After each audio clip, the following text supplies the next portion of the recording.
C'est parti. Bonjour à toutes et à tous, ravi de vous accueillir ici.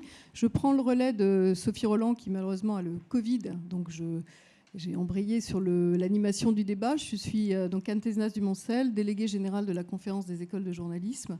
Et par ailleurs, je travaille sur le climat depuis un certain nombre d'années et je rentre de la COP27. Donc voilà, c'est partie des sujets qui m'intéressent au tout premier chef. Et d'ailleurs, pendant le débat, vous aurez une intervention de Charlotte Ferlat, qui est au premier rang et qui est étudiante en journalisme à l'ESJ. On a fait les états généraux de la formation et de l'emploi des jeunes journalistes. Et évidemment, la question de la formation à la couverture de ces sujets a été importante. Et elle nous parlera des propositions qui ont été faites début octobre. Donc, alors, autour de moi, je vais vous présenter les personnes qui sont là. Donc, nous avons, évidemment, moi j'avais mon document dans le désordre, mais je vais commencer par Lou Espargilière, qui est le rédacteur en chef et cofondateur de Vert, donc un média qui annonce la couleur, c'est ça, Lou? C'est donc journaliste spécialisé dans l'écologie. Vous avez aussi participé au lancement de la charte pour un journalisme à la hauteur de l'urgence écologique, sur lequel on va revenir. Vincent Giret, vous êtes directeur de l'information et des sports de Radio France depuis janvier 2021. Vous avez fait beaucoup de choses avant, évidemment, mais on va parler là vraiment de ce que vous faites à Radio France. Nathalie Hanneman, vous êtes responsable des sujets environnement et rédactrice en chef adjointe du Guardian. Le Guardian, c'est un média extrêmement important et qui, il y a des années, a décidé de s'engager massivement sur ces sujets. Donc, on a la chance d'avoir Nathalie à nos côtés, qui va nous parler donc de l'expérience du Guardian. Valérie Masson-Delmotte, qui est sans doute une des figures scientifiques sur le climat parmi les plus connues et qui est toujours là pour, comme le disait Lou, pour partager, entendre, donner à comprendre la question climatique. Et vous êtes chercheuse en sciences du climat à Paris-Saclay, coprésidente du groupe du travail 1 du GIEC, donc totalement évidemment incollable sur la physique du changement climatique. Et enfin, Laurent Cordonnier, qui travaille à la Fondation Descartes. Vous êtes docteur en sciences sociales et directeur de la recherche donc de la Fondation Descartes, qui est un institut pluridisciplinaire qui est dédié à l'information et au débat public à l'heure d'Internet et des réseaux sociaux. Et pour lancer le débat, en fait, on va vous donner la parole pour que vous nous disiez comment les Français regardent en fait la façon dont on parle de ces sujets-là. Je vous passe la parole. Bonjour tout le monde, merci beaucoup. Est-ce qu'on a la petite télécommande pour changer les slides? Parce que j'ai préparé une petite présentation. Super, j'imagine que c'est ça. Pas du tout. Est-ce que c'est bon pour vous? Non, on a besoin d'un outil pour passer les slides. C'est ça? Oui, c'est ça. Ah, non, je croyais que ça apparaissait. Mais... Bon, je peux déjà... Bon, vous allez nous raconter ce qu'il y a dans les slides. Je peux déjà commencer à vous en parler.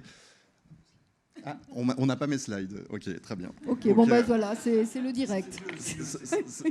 C'est peut-être mieux, ça va être plus difficile à visualiser. Ça va être plus difficile de visualiser certains résultats. Mais en gros, la question de cette table ronde, c'est de savoir si les médias sont enfin à la hauteur du défi.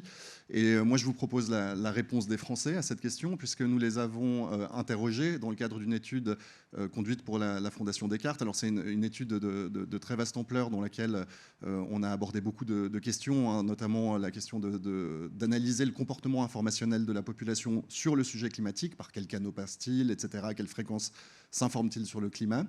Et nous nous sommes aussi intéressés à l'influence du comportement informationnel des Français sur leur connaissance factuelle du dérèglement climatique et également sur leur intention ou leur disposition à l'action en faveur du climat, que ce soit l'action individuelle ou l'action contraignante, le fait d'accepter des mesures contraignantes en faveur du climat.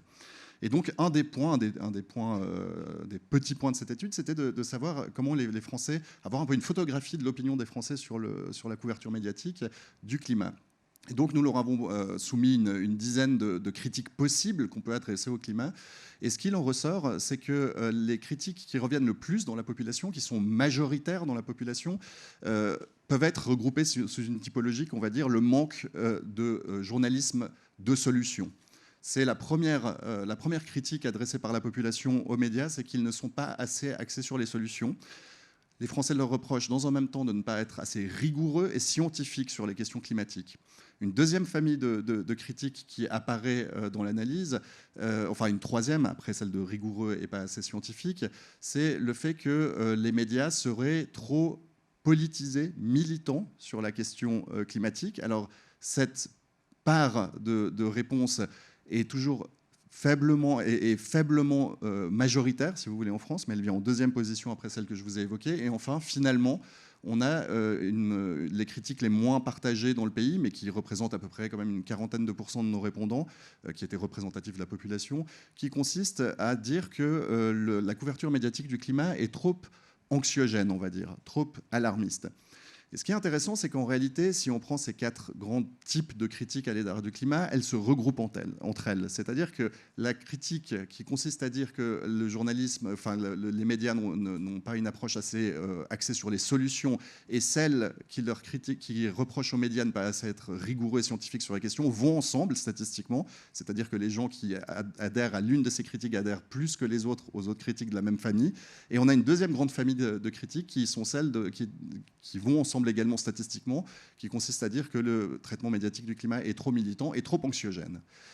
Là où les choses deviennent intéressantes, c'est que la première grande famille de critiques se retrouve assez homogènement dans la population, bien qu'un peu plus présente chez les personnes plus diplômées, chez les personnes qui maîtrisent mieux les questions climatiques, qui ont de meilleures connaissances factuelles, tandis que la deuxième famille de critiques se retrouve plutôt chez des gens un peu moins éduqués, un peu moins diplômés et surtout beaucoup plus à droite du spectre politique. Donc on a un clivage politique qui apparaît sur cette question-là avec une partie de la population qui trouve que le climat est abordé de façon trop militante et trop anxiogène. C'est une critique minoritaire, mais qui est quand même importante en volume. Et donc, les enseignements qu'on peut un peu tirer de ces résultats, alors ça aurait été peut-être plus visuel à l'écran, mais malheureusement, ça n'a pas passé comme ça. Les enseignements qu'on peut tirer pour les médias de ces quelques chiffres, c'est que, d'une part, il y a un certain nombre d'initiatives aujourd'hui de la part des médias qui vont vers un journalisme de solution. Nous en avons 2 représentants sur ce plateau, avec Vert notamment, et avec Radio France, qui affirme vouloir s'engager dans un tournant sur les questions climatiques en mettant plus en avant les solutions. Donc ça, c'est très bien, ça répond à une demande des Français. Encore faudra-t-il que ce soit mis en place de façon effective, mais ça répond clairement à une demande des Français. Le risque que je voudrais souligner à l'intention des médias, c'est qu'il faudrait se garder de laisser de côté une partie de la population, plutôt de droite ou d'extrême droite en France, qui considère que le traitement est trop militant et trop engagé idéologiquement. Ces gens-là, il ne faut pas les perdre dans le traitement médiatique du climat, parce qu'autrement, on va se retrouver dans une situation à l'américaine, avec le sujet climatique qui devient un sujet de clivage politique. Aux États-Unis, on a 40% à peu près des Américains qui déclarent ne pas croire au dérèglement climatique ou à l'origine humaine du dérèglement climatique. Et ces gens-là abordent cette position comme un étendard politique plus que comme une réelle croyance sur la situation du climat. Il faut bien se garder de se retrouver dans une situation similaire en France, où aujourd'hui on n'est pas dans ce cas-là, mais continuer à s'adresser à toute la population, y compris à cette population qui trouve que le climat est abordé de façon trop militante, peut-être en donnant davantage la parole dans les médias aux scientifiques qui font, et notre étude le montre, quasiment l'unanimité sur la confiance que les Français leur accordent, plus éventuellement qu'à des représentants d'associations militantes qui sont plus clivantes par nature pour une certaine partie de la population. Et je vais en rester là pour laisser la parole. Merci beaucoup pour ces éléments. Avant de passer la parole à Vincent et Lou sur vos réactions à ce qui a été posé, j'aimerais poser la question à Nathalie Heinemann. Savoir si le même type de réaction existe en Angleterre, ou est-ce qu'on a une spécificité du public français, ou est-ce qu'au fond les enseignements de l'étude sont finalement assez proches de ce qui pourrait être dit en Angleterre par le public. Yes, thank you. I think there are lots of similarities. Definitely surveys recently in the UK have found that solutions is something that lots of people are interested in, and definitely when we survey the Guardian's readers who would lean, more educated, more left-wing on your scale, definitely that's something that they want more of. I would say that on something like activism, we've seen some surveys showing quite a lot of support for, there's quite a lot of non-violent civil disobedience over the climate crisis in the UK at the moment, and there's quite a broad base of support for that, although obviously there's still quite a lot of people who are against it.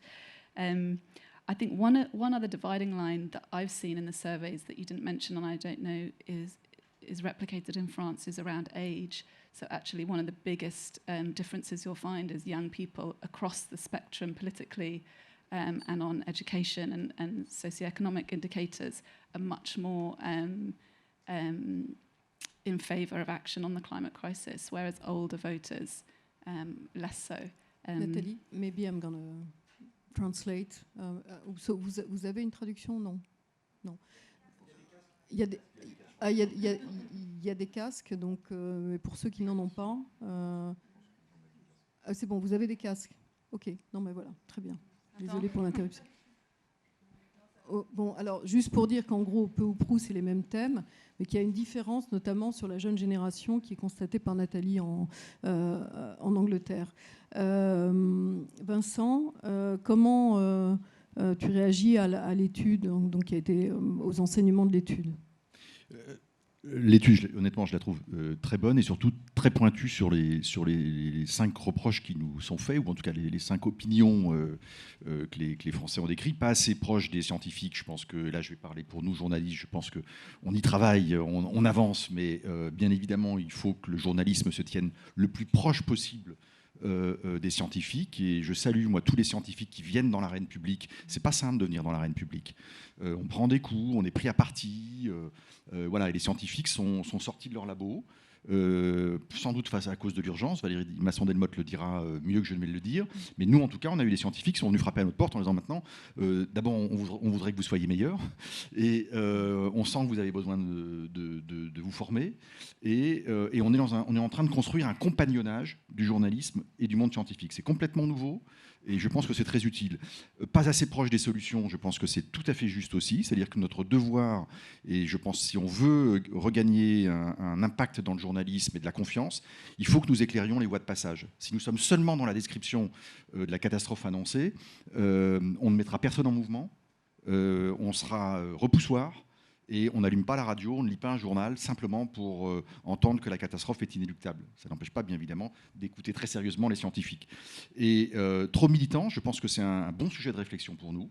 Moi, je fais la différence vraiment entre un journalisme engagé. Je pense qu'on a vraiment besoin aujourd'hui d'un journalisme engagé, et qu'il faut faire attention au journalisme militant. Voilà, donc si je donnais un exemple pour illustrer, c'est que je pense que tout ce qui fait partie du consensus scientifique doit être porté aujourd'hui par des journalistes engagés. La question, par exemple, de savoir si le nucléaire est une réponse, chacun peut avoir un parti pris d'opinion. Ça n'empêche pas d'éclairer le sujet avec de l'expertise scientifique, etc. Mais on peut être contre, plutôt contre. Je pense que c'est des sujets complexes, mais bien évidemment, c'est sur ce sujet-là, très inflammable, où il peut y avoir une tentation du militantisme. Voilà, je m'arrête là. Il y a un débat sur le sujet à 17h15. Absolument, sur tout à fait. Militants engagés, justement.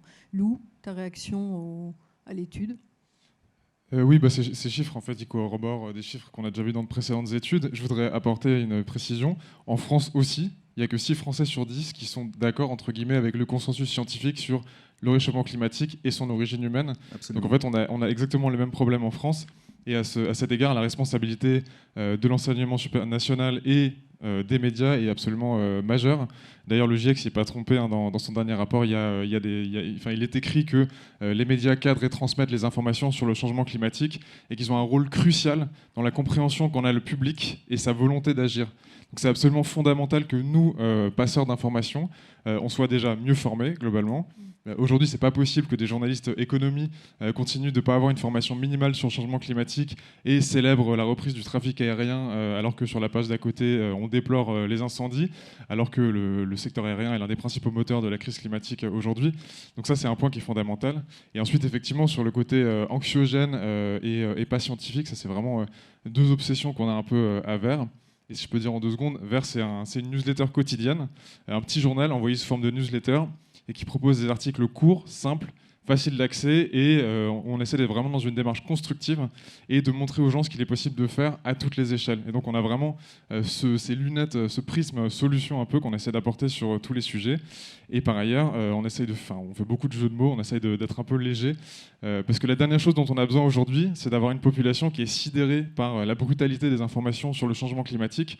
Et donc autant il faut être extrêmement lucide sur la gravité de la crise, autant il faut savoir le dire sans terrifier tout le monde et expliquer aux gens ce qu'il est possible de faire à leur échelle. Et juste en un mot, on lance une série de posters en infographie pour avoir les ordres de grandeur sur tout un tas de sujets liés à l'écologie. Et je vous le dis en avant-première, ça sort demain. Le premier poster sera sur les ordres de grandeur des gaz à effet de serre. Et l'idée, c'est que sur un seul poster, on comprenne ce que c'est 1 kg de CO2, 1 tonne de CO2, quelles sont les principales sources d'émissions des gaz à effet de serre, donc quels sont les principaux moteurs de la crise climatique. Et à la fin, il y a une partie pour se mettre en action. Et donc sur un seul poster qu'on pourra mettre dans les toilettes ou sur votre ministère préféré, là, vous aurez absolument tout en tête pour savoir où on en est sur ce sujet-là. C'est très important, cette histoire d'échelle et d'ordre de grandeur. Et d'ailleurs, Valérie, donc je crois que vous travaillez un peu sur le sujet aussi, clairement. Est-ce que vous pouvez nous éclairer sur justement on a un intitulé de ce débat sur la notion de défi, être à la hauteur du défi. Qu'est-ce que vous nous diriez pour nous faire comprendre quel est ce défi ? Et puis après, à nous de bouger. Mais déjà qu'on comprenne et que le public comprenne les éléments principaux de ce défi. Donc, pour moi, les éléments du défi, c'est des enjeux de transformation.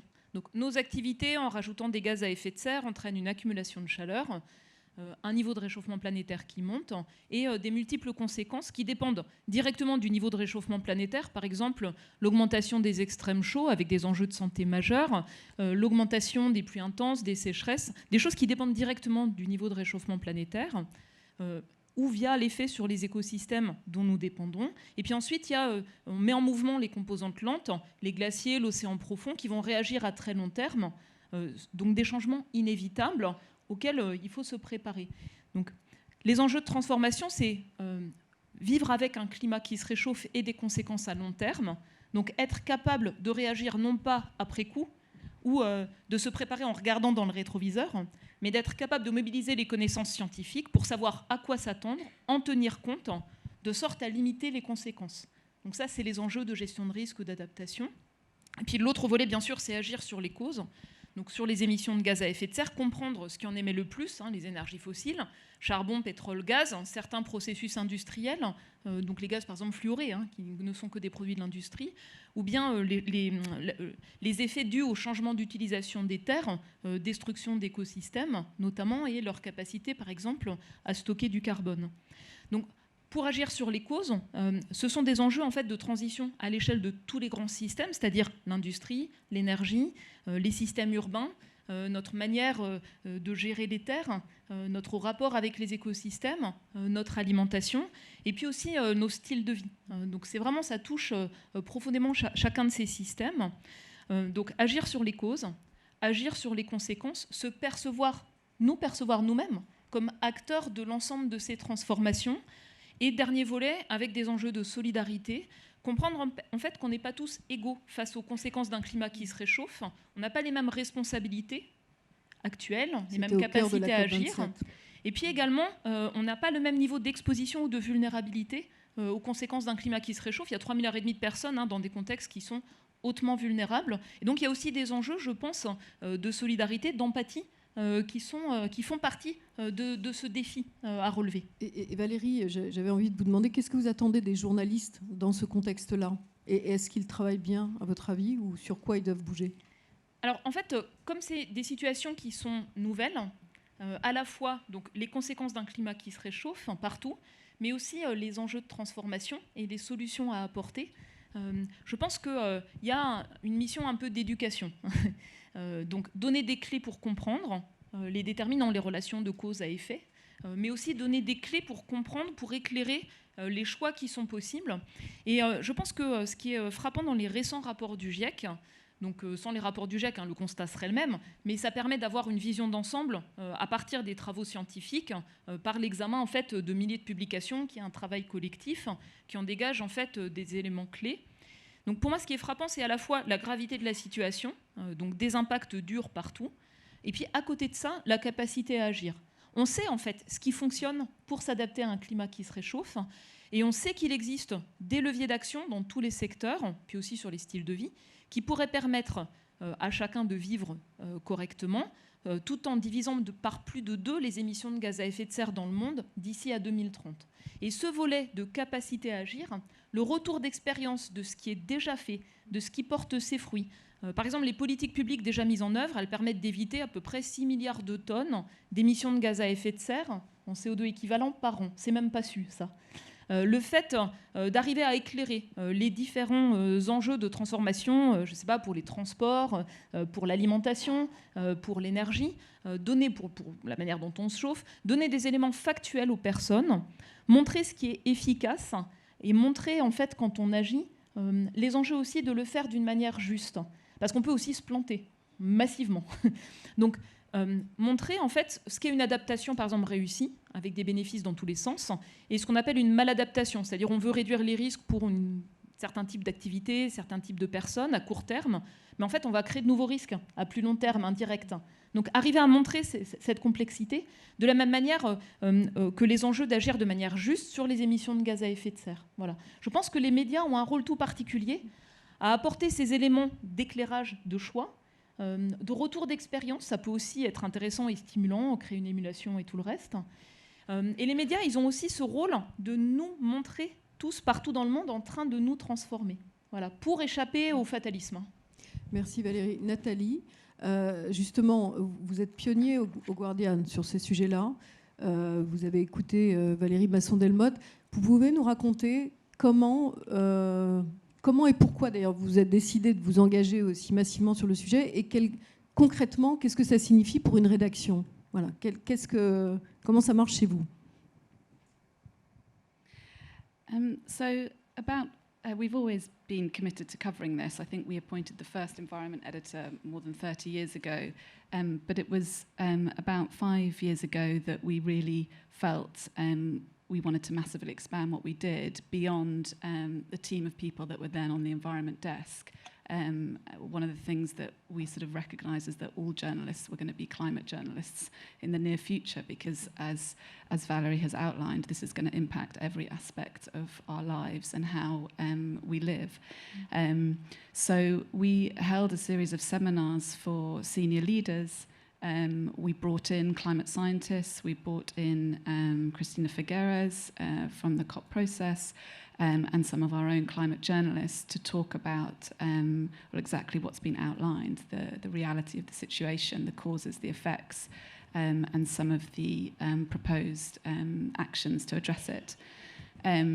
And we sort of tasked everyone with going away in their own sections to transform what they did. And so we've seen changes from everything from our food coverage, where we publish much less recipes to do with meat, in fashion, where the focus is on reusing and renting clothes rather than buying new, on transport and travel journalism, to have a much smaller carbon footprint. Business. So across the board, we changed the language that we use to talk about this issue from something like climate change to climate crisis, and that was very much rooted in the facts, very much rooted in what scientists were telling us about the urgency of the situation. And we made changes to the business side of The Guardian as an organisation in terms of a commitment to our own reduction in emissions and no longer taking advertisements from fossil fuel producers and things like that. And we've grown our environment team. You know, we have scientists on our team. It is really important to us to do the piece that I'm hearing a lot of, which is to explain to people what's happening, because you can't talk about what's happening without describing the causes of it. Just wanted to make one point about solutions journalism, which I feel is something we've discussed a lot at The Guardian, because there's such a hunger for it from readers. But I personally feel a bit wary of making people think that if they, you know, recycle their they're rubbish, or use a paper straw rather than a plastic one, then everything's going to be okay. This is, we need massive structural changes from governments, from businesses. I feel over the last few years that narrative has shifted a bit, and that the IPCC reports are recognising the role of lifestyle and personal responsibility. They're around our diets, around our travel, even around lots of issues like that. So that obviously there is a role for people, but it's people as a collective, and I think it's really important that the media make sure we keep that in the frame. Donc c'est intéressant, on voit bien dans les deux points, il y a à la fois le côté, nous sommes tous des journalistes climat, donc il n'y a pas un sujet traité dans une rédaction qui n'est pas une couleur climat. Cette notion, et puis l'autre point d'inquiétude sur attention avec le journaliste de solution, de ne pas faire croire qu'on est à l'échelle, qui est un vrai danger. Vincent, cette notion de transdisciplinarité sur une grande maison comme la vôtre, comment ça peut se traduire dans les faits, et est-ce que c'est déjà quelque chose qui est en place ou qui est en train d'être mis en place? En tout cas, on a tous regardé ces dernières années ce qu'avait fait le Guardian. Le Guardian, vous l'avez dit Anne, a été vraiment un média pionnier et très inspirant pour nous. Donc je veux d'abord remercier à Nathalie d'être venue jusqu'à Paris pour Média en scène. C'est précieux pour nous aussi de partager cette expérience, et on a un temps de retard, bien évidemment. Et il faut le dire tout simplement, c'est pas dramatique. Il est simplement, il faut essayer de le combler, et en s'inspirant aussi de choses qui ont marché. Quand Nathalie dit, on peut plus se contenter finalement d'avoir simplement des équipes dédiées de journalistes scientifiques spécialisés, aussi bons soient-ils. En fait, nous, la prise de conscience, j'allais dire à l'échelle, notre passage à l'échelle, pour reprendre un mot qui va rester de cette table ronde, ça a été la crise Covid. Qu'est-ce qui se passe quand un sujet avec une dimension scientifique aussi forte écrase presque toute l'actualité et mobilise sur nos antennes 50, 60, 80, 90% même pendant le confinement de nos temps d'antenne de l'information. Et alors on peut se dire ça a provoqué une accélération d'apprentissage formidable. On a eu des journalistes qui n'étaient jamais intéressés au sujet scientifique, qui ont lu, qui ont bouquiné, qui ont discuté avec des scientifiques, etc. Ça a été en fait j'allais dire presque une répétition pour l'affaire climatique. Et avec nos journalistes dédiés, scientifiques, je leur ai demandé de faire une critique de nos antennes, qui a été tout à fait constructive, et on a débouché collectivement, ça a été 18 mois de travail, sur le fait qu'il fallait nous aussi changer d'échelle, et que ça n'avait plus de sens d'avoir des journalistes économiques ou des journalistes politiques qui continuent à travailler dans leur silo en ignorant la dimension climatique qui, de fait, embarque tous les sujets. Même aujourd'hui, la question de la réforme des retraites, par exemple, qui nous occupe un peu sur l'actualité, si vous ne l'éclairez pas avec les changements structurels massifs, a dit Nathalie ou Valérie, de nos modèles productifs, des compétences, des métiers, etc., vous passez à côté d'une partie du sujet. Donc comment on répond à ce sujet systémique ? En fait, voilà. Donc on a lancé nous un grand plan de formation, ces 3 ans, on y met un compagnonnage scientifique, etc. Bon, ça va prendre du temps. L'important, c'est le déclic, c'est la prise de conscience, c'est l'accélération, et c'est la nécessité de se dire maintenant, il faut aller beaucoup plus vite, et il faut s'équiper. On n'était pas armés pour ça. Je termine juste là-dessus en disant que le grand défaut des rédactions, c'est que nous avons, pour la plupart d'entre nous, été sélectionnés pour entrer dans des écoles de journalisme à partir d'un cursus initial littéraire, d'histoire, de sciences humaines au sens large, de politique, de droit parfois, et que en fait, les 2 dimensions qui sont les plus utiles pour répondre aux défis qui nous occupent aujourd'hui, c'est la culture scientifique, elle est très faible dans la plupart des grandes rédactions, et la culture économique, qui est aussi importante à mon avis, parce qu'il faut tirer vraiment les 2 fils, qui est aussi un des maillons faibles de la culture journalistique. Donc vous voyez, je suis très sincère devant vous en vous disant que les défis qui vont nous occuper sont très très sérieux, et on ne va pas les résoudre en 3 minutes. Alors Vincent, et après on va passer la parole à Charlotte qui va parler de ce qui a été proposé par le métier, les représentants du métier aux États généraux de la conférence des écoles de journalisme. Et ensuite, Lou, j'aimerais te donner la parole pour que tu parles de la charte sur l'urgence écologique qui répond totalement aussi à cette question-là. Charlotte. Oui, bonjour. Moi, j'ai participé aux États généraux du coup, en octobre dernier. Je suis étudiante en journalisme à l'ESJ. Et en fait, on a établi 3 propositions justement sur le climat et comment les médias doivent s'en emparer. La première proposition, et vous en avez beaucoup parlé, c'est la formation. En fait, c'est quelque chose d'essentiel. Il faut qu'on ait tous étudiants et journalistes, une base commune en matière d'écologie pour pouvoir parler de ces sujets-là, parce que c'est hyper important. Et pour ça, du coup, c'est une formation dès l'école, mais aussi une fois en rédaction. Je pense que vous avez déjà créé ce plan-là à Radio France, et notamment même chez les pigistes, en fait. Ça doit concerner absolument tout le monde.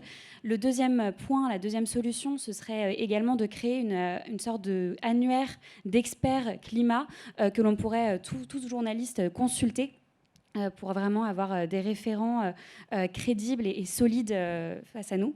Et ensuite, la troisième solution qu'on a souhaité proposer, c'est mettre en place un Chief Environmental Officer, quelqu'un qui va justement chapeauter en fait, cette question du climat et de l'écologie dans les médias, qui doit notamment veiller au contenu éditorial en fait, du média et notamment pousser en fait, pour qu'il y ait plus de contenu et d'articles sur l'écologie. Et par exemple aussi, quand on est en télé, par exemple, pour un reportage télé, et partir pour 20 secondes, faire une séquence à l'étranger et prendre l'avion pendant des heures, est-ce que c'est vraiment quelque chose qui est intelligent, ou plutôt aller essayer de rester 3 semaines sur place pour aller faire du contenu, notamment en matière d'écologie, ou alors même pas du tout, parce qu'il y a beaucoup de choses à couvrir aussi en France et en Europe. Je voulais savoir si mettre en place ce rôle-là, ce Chief Environmental Officer dans les rédactions, c'était quelque chose d'envisageable pour vous, et est-ce que ce serait intelligent ou pas? Voilà. C'est très intéressant que tu dises ça, parce que justement, il y a quelques semaines, j'ai eu la chance, avec ma camarade Juliette Kev, de donner une formation à RFI, qui est très engagée sur ces sujets. Et à RFI, justement, ils forment tous les chefs de service et les éditions dans toutes les langues. Et ils ont un ou une référente climat dans chacun des services et chacune des éditions. Donc en fait, il y a 2 personnes par le haut et par la rédaction qui, dans chaque endroit de la rédaction, en fait, ont une formation minimale, au moins, un minima sur le climat et la biodiversité.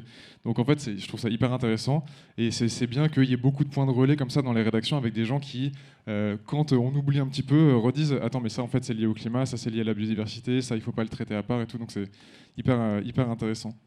Anne, tu voulais peut-être que je parle de la charte? Oui. Non, voilà. Et bon, comme je l'ai dit, à Vert, ça fait très longtemps qu'on réfléchit en fait à ces sujets et comment améliorer collectivement le traitement de ces sujets. Et au printemps dernier, la rédaction de Vert, avec notre camarade Anne-Sophie Novelle, je ne sais pas si elle est dans la salle, on a monté un petit collectif avec plein de journalistes de plein de rédactions, des médias indépendants comme des gros médias, comme d'ailleurs il y avait des gens de France Info et d'autres gros médias.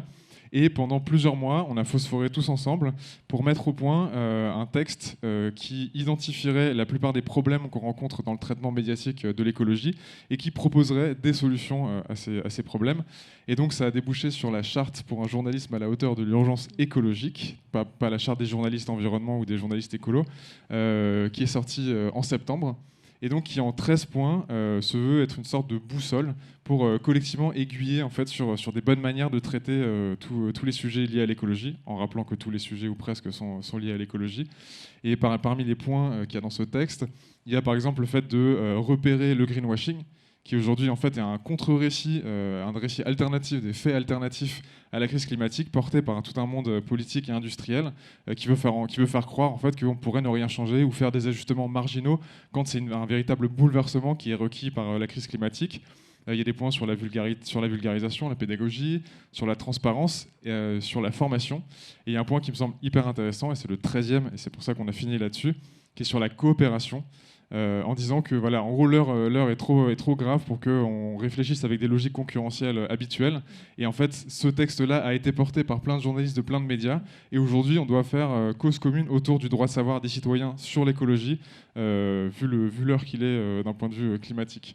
Et donc, juste pour finir, cette charte, elle a été signée par plus d'une centaine de rédactions, dont des grandes. Il y a RFI, France 24, il y a eu 20 minutes, Mediapart, Radio Nova et d'autres. La conférence des écoles de journalisme à l'unanimité. Voilà, donc toutes les écoles de journalisme reconnues par la profession ont signé, des collectifs de pigistes, des syndicats, des associations, et je ne sais plus quel est le dernier des comptes, mais plus de 1500 journalistes à titre individuel.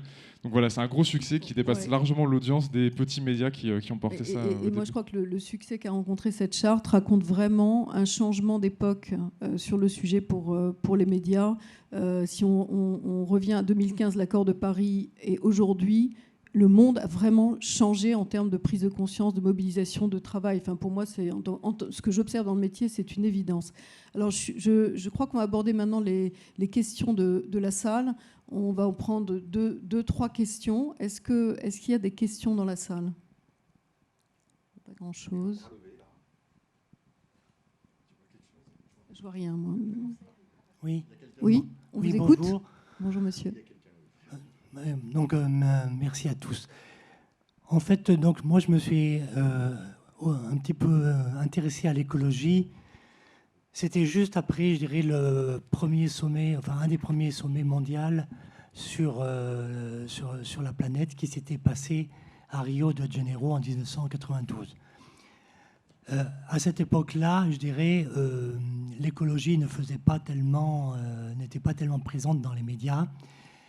Et je le regrette profondément parce que c'est bien lors de ce sommet que les scientifiques ont averti, je dirais, l'ensemble de la planète en disant, comme l'avait dit Jean-Louis Etienne juste avant cette session, qu'on était face à un déclenchement, que quelque chose se passait. À cette époque, donc pour les scientifiques, il était évident que ce réchauffement était dû à un excès de CO2 dans l'atmosphère et que ce CO2 cet excès était certainement lié à l'activité humaine. Donc, si on voulait, à cette époque-là, si on avait voulu aborder le problème, je dirais avec raison et non pas avec idéologie, on aurait tout de suite compris qu'il y avait urgence d'arrêter, je dirais, toutes les énergies fossiles, le gaz, le pétrole, le charbon. Or, on a fait le contraire. L'écologie politique, pendant 30 ans, et on peut le comprendre, parce qu'elle s'était fédérée dans les années 70 sur l'antimilitarisme et l'antinucléaire. Donc, évidemment, eux ne pouvaient pas porter le message que le nucléaire était une solution. Monsieur, j'aimerais que Valérie puisse non pas répondre à une question, parce que c'est plus un commentaire qu'une question, mais elle pose la question simplement du temps de réaction. Je peux même dire que le rapport Meadows, c'est 1972, donc voilà. Oui, et le premier gros rapport sur le climat, 1979, la compréhension de la manière dont le climat réagit, de l'Académie des sciences américaines. Peut-être que ce que ça nous dit, c'est que finalement la parole des scientifiques a été très peu entendue, malgré la compréhension des processus, des mécanismes qui n'a fait que s'affiner depuis. Peut-être que notre comportement humain fait qu'on ne réagit que quand on est touché soi-même de manière dure. On y est, en fait, dans le dur. Et du coup, comme on a tergiversé à attaquer les causes profondes de ces émissions de gaz à effet de serre, qui sont en fait des modes d'utilisation d'énergie, d'utilisation des terres, de production, de consommation, des styles de vie pas soutenables. C'est ce que disait le sommet de Rio. C'est vraiment l'accent sur ce qui n'était pas soutenable. Comme on a tardé à s'y attaquer, on est vraiment devant cet enjeu à être capable d'accélérer. Et pour la France, pour donner un ordre de grandeur, l'enjeu dans ces années qui viennent, c'est d'être capable de doubler le rythme de baisse des émissions de gaz à effet de serre. C'est un défi qu'on peut relever, mais c'est un défi qui va entraîner aussi des changements majeurs, des contre-réactions.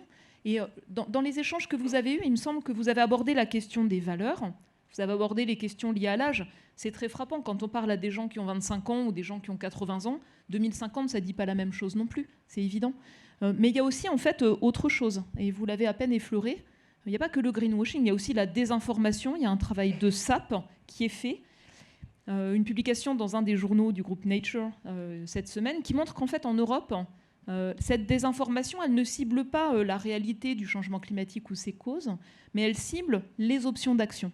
C'est-à-dire elle vise à faire en sorte que chaque individu se trouve paralysé à ne pas voir qu'est-ce qui va fonctionner et donc attende. Et ça, c'est un point important à donner à voir aussi. Et je pense que c'est là que notre métier de journaliste intervient vraiment. Je suis sous le contrôle de 3 personnes qui me regardent avec le chrono impitoyable. Donc je crois que nous allons devoir conclure. Merci pour votre écoute et merci à vous d'être venus. Merci beaucoup.